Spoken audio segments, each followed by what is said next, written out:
नवरात्रि में दुर्गा सप्तशती पाठ की विधि और दिनों के अनुसार अध्याय किस तरह से करना चाहिए।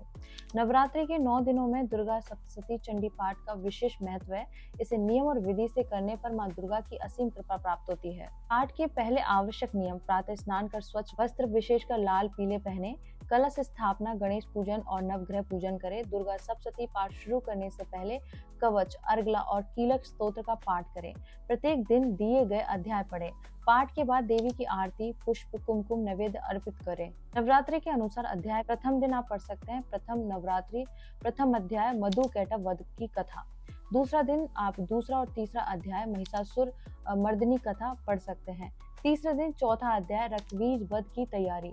चौथे दिन पांचवा और छठा अध्याय शुंभ निशुंभ के दूतों की कथा और चंडमुंड के वध का प्रारंभ। पांचवा दिन सातवां और आठवां अध्याय धुंबलोचन वध और चंडमुंड का वध आप पढ़ सकते हैं। छठे दिन नवा और 10वां अध्याय रक्तबीज वध और शुंभ वध ये पढ़ सकते हैं। सातवां दिन महासप्तशती, 11वां अध्याय देवी महिमा और स्तुति है। महाअष्टमी और महानवमी के दिन 12वां अध्याय देवी की महिमा और वरदान है, उसे पढ़ सकते हैं। 9वें दिन महानवमी विजयदशमी के दिन आप 13वां अध्याय देवी महामाया का महात्म्य है, उसे पढ़ सकते हैं। आपके पास समय कम है तो रोज केवल कवच, अर्गला, कीलक और देवी अर्थशीर्ष का पाठ भी कर सकते हैं। अष्टमी और नवमी पर कुमारी पूजन और हवन करना श्रेष्ठ माना गया है। संपूर्ण 700 श्लोकों का पाठ 9 दिनों में इस विभाजन से करने पर माँ दुर्गा अत्यंत प्रसन्न होती है। अब बात करते हैं अखंड दीप कैसे जलाएं। अखंड ज्योति को जलाने की सही विधि क्या है। नवरात्रि या किसी भी व्रत अनुष्ठान में माँ दुर्गा के सामने अखंड दीपक जलाना अत्यंत शुभ माना गया है। ये दीपक 9 दिनों तक निरंतर प्रज्वलित रहना चाहिए, इसे बुझने नहीं देना चाहिए।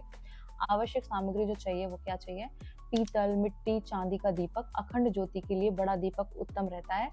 गाय का घी सर्वोत्तम या तिल का तेल भी आप यूज कर सकते हैं। रुई की बाती, लाल पीली सूती रुई बनी हुई होनी चाहिए। दीपक रखने के लिए थाली। दीपदान: दीपक को हवा से बचाने के लिए कांच, पीतल का ढक्कन। पूजा स्थान को गंगा जल से शुद्ध करें। दीपक को एक थाली में रखें और उसे हल्दी, रोली, स्वास्तिक बनाएं। दीपक के नीचे थोड़े अक्षत बिछाकर रखें। जब आप दीपक को जलाते हो तब उस टाइम ये मंत्र बोलना चाहिए: शुभम करोति कल्याणम, आरोग्यम धन संपदा, शत्रु बुद्धि विनाश है, दीप ज्योति नमस्तुते। यह सरल शब्दों में ओम दीप ज्योति परब्रह्म, दीप ज्योति जनार्दन, दीपो हरतु मे पापम, संध्या दीप नमस्तुते। दीपक की रक्षा के लिए दीपक को ऐसी जगह रखें कि हवा से बुझ न सके। उसके चारों ओर लाल कपड़ा, फूल या कांच की ढाल मतलब दीपदान रख दे। रुई की बाती को पूरी तरह घी तेल में डुबोकर रखे ताकि लगातार जलती रहे। अब नियम क्या है: प्रतिदिन प्रातः और सायंकाल दीपक को पास बैठकर माँ दुर्गा की स्तुति, सप्तशती पाठ और आरती करें। हर दिन ताजे फूल, जल, फल और प्रसाद अर्पित करें। दीपक को कभी अकेला न छोड़े, घर का कोई ना कोई सदस्य ध्यान रखे। अखंड दीपक जलाने का संकल्प लेते समय देवी से प्रार्थना करें: माँ, ये दीपक आपके चरणों में मेरी भक्ति और श्रद्धा का प्रतीक है, इसे अखंड बनाए रखने के लिए शक्ति मुझे दे।